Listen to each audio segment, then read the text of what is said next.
සුබ දවසක් ඔයාලට. වෙනද වගේම අදත් ආදරෙන් පිළිගන්නවා මගේ channel එකට.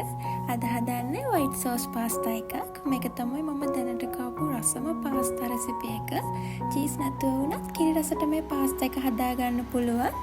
මුලින්ම මම භාජනයකට වතුර කෝප 5ක් දාලා හොඳට නටනකම් උණු කරගන්නවා. ඊට පස්සේ මම වතුර එකට ලුණු තේ හැඳි එකක්, තෙල් තේ හැඳි එකකුත් එකතු කරගෙන pasta කෝප දෙකකුත් එකතු කරගත්තා.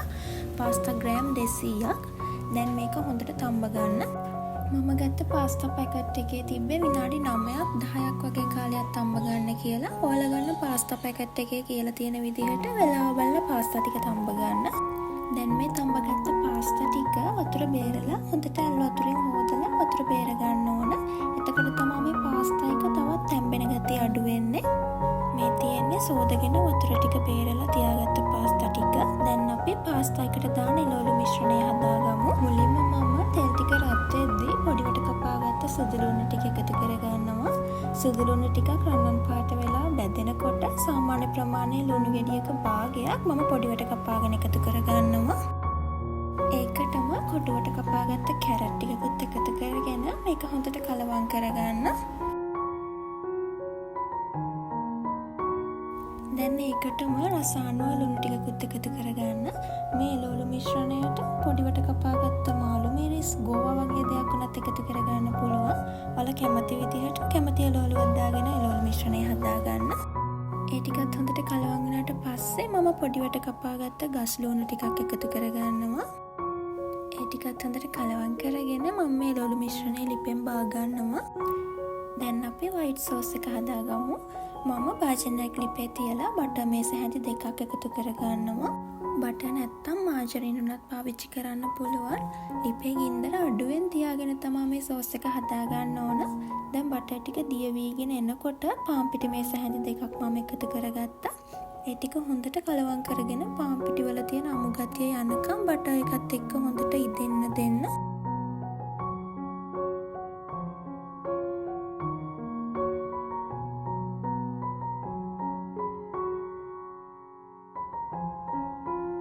දැන් මම මේකට ෆ්‍රෙෂ් මිල්ක් මිලිලීටර් 350ක් එකතු කරගන්නවා.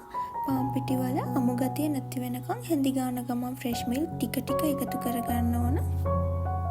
ෆ්‍රෙෂ් මිල්ක් ටික ඔක්කොම එකපාර එකතු කරගන්න යන්න එපා.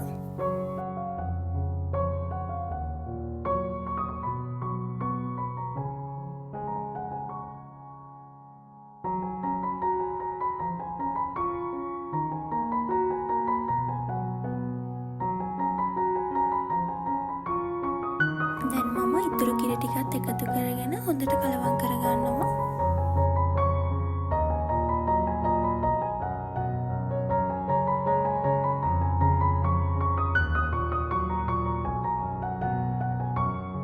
දැන් මේ කිරි මිශ්‍රණය උකු වීගෙන එනකොට ඔයාලගේ රස අනුව ලුණු කුඩු ටිකක්, ඒ වගේම සැර අනුව කෑලි මිරිස් නැත්නම් ගම් මිරිස් කුඩු ටිකක් එකතු කරගන්න පුළුවන්. ඒ වගේම මේකේ රසය තව ටිකක් වැඩි කරගන්න මම ඔරිගානෝ ටිකකුත් එකතු කරගන්නවා. මේක අත්‍යවශ්‍යම නැහැ. ඔයාලට කැමති නම් එකතු කරගන්න පුළුවන්. ඒ වගේම මම මොසරෙලා චීස් ටිකකුත් එකතු කරගත්තා. මේකත් අත්‍යවශ්‍යම නැහැ. ඔයාලා කැමති නම් එකතු කරගන්න පුළුවන්. මොසරෙලා චීස්ම අවශ්‍ය වෙන්නේ නැහැ. හැපි කව චීස් උනත් එකතු කරලා මේක හදා ගන්න පුළුවන්. චීස් නැතුව වුණත් කිරි රසට කන්න පුළුවන් පාස්තා එකක් මේක. දැන් මේ සෝස් එක උකු වෙලා තියෙන්නේ. මේ වෙලාවේදී මම ලිප් ඔෆ් කරගෙන කලින් හදාගත්ත එළවලු මිශ්‍රණය මේකට එකතු කරගන්නවා. ඒක චුට්ටක් මික්ස් කරගෙන තම්බගත්ත පාස්තා ටිකත් එකතු කරගෙන හොඳට මික්ස් කරගන්න. මේ ටික හොඳට කලවම් වුණාට පස්සේ පාස්තා එක තවත් ලස්සන කරගන්න පොඩිවට කපාගත්ත පාස්ලි ටිකක් මම එකතු කරගන්නවා. ඉතින් ඔයාලටත් මේ වගේ රසම රස පාස්තා එකක් ඔයාලගේ ආදරණීයන්ට උනත් හදලා දෙන්න පුළුවන්. ඒ වගේම අමුත්ත වෙන වෙලාවකට වුණත් ඔයාලට මේ වගේ රසවත් පාස්තා එකක් හදාගන්න පුළුවන්. ඉතින් ඔයාලත් මේ රෙසිපි එකට කැමති නම් ලයික් කරන්න, ඔයාලගේ අදහසත් පහලින් කමෙන්ට් කරන්න අමතක කරන්න එපා. මේ වගේ වීඩියෝ දිගටම බලන්න අපේ channel එක subscribe කරලා තියාගන්න. එහෙනම් තවත් රසවත් වීඩියෝ එකකින් ඉක්මනින්ම හමු වෙමු.